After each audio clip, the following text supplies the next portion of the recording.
Right, man. So finally, Ti and Boosie meet up at the airport earlier. Now, again, just to give you guys a little bit of the recap of why this is even going down like this, because Boosie came out pretty much and said that he was now no longer going to be doing a joint album with Ti because Ti talked about, on one of his old interviews that he actually told on one his deceased cousin. Now, came back out.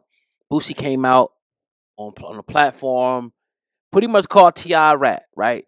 Ti waited a few days, responded, and said, "Look, man, here go the paperwork." That didn't really go down like that. Now, at the time, I thought it was some sucker cheesy, simply because I'm like, first and foremost, call that man. Why go on somebody's platform that's paying you to spew hate? I just don't like it, and I get it. Sometimes people will come on platforms and they'll talk about people. You really ain't got no control, over that. I understand that. We got people that come on our platform and we're just sitting here and we're talking. And next thing they, fire it off, and it's like, all right, you post it. But it's been a lot of times when we didn't post stuff. We got a lot of interviews sitting with people that didn't want it to go out and never went out. Well, anyway, they finally met up. And from what I'm hearing from a few sources that I got close to it, everything is Gucci. No pun intended. Everything is good between them two. They talk like men. They had a handshake, possibly even a hug. And I can't confirm whether or not they're going to continue on with the album, but I like to see this because think about where this could have went.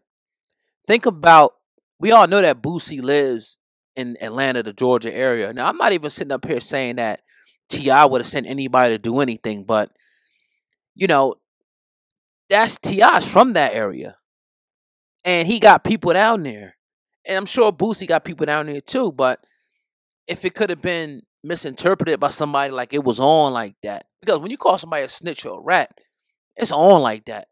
I mean, look at the whole Nipsey Hussle situation. Look at that whole situation, and that was all alleged because we had Cowboy who was in that altercation at a point in time or was in that conversation with Nipsey, Eric Holder.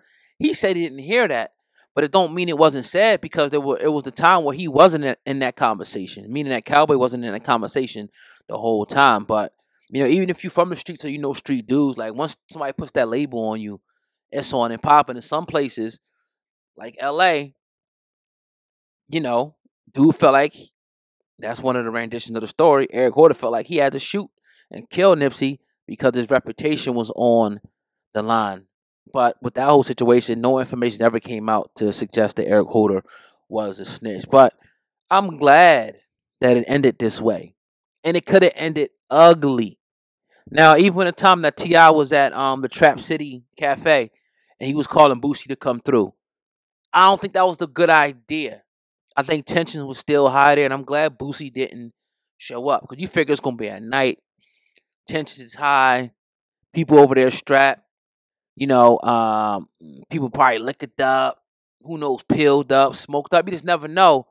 So the altercation could get ugly. So I'm always the advocate of the face-to-face meetup because a lot of people can talk a lot of junk, behind the cameras online, but it's always a different energy when it's face to face. And I come from the era, it's like, all right, you got a problem with me, we can scrap. We ain't gotta go to guns and knives and bombs and missiles. We can actually scrap and get it in. Then after that, no matter who wins, who loses, it should be a mutual respect there. It could be a tie.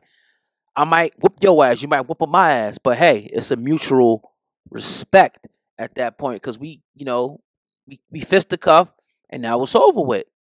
Now it's over. I wouldn't have been opposed to seeing them get in the ring and box each other, but I'm glad because, regardless, I don't always agree with these two guys. Some of the stuff Boosie does, I think, is clown stuff.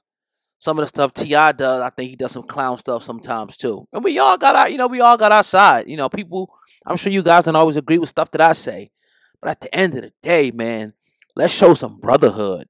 Let's show some unity somewhere. Like two powerhouses in the hip hop game. Like, let's show the people that, okay, we can have issues, we can have beefs, but we can also come together. So I want to see that album. I don't know if it's going to happen.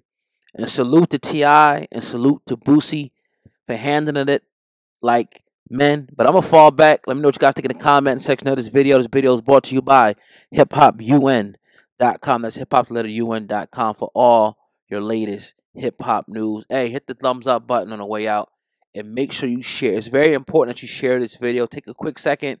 If you got Facebook or Twitter, to share it on either one or both of those platforms. Or if you know somebody that know hip hop, send them a quick text. Let's get it out there. I'm challenging 1,000 people to share this video on social media or text it to someone. It takes a quick second to do, and right after you do that, smash that like button, meaning the thumbs up button. Let's get this video to 1,000 likes and show out. I appreciate y'all. Peace.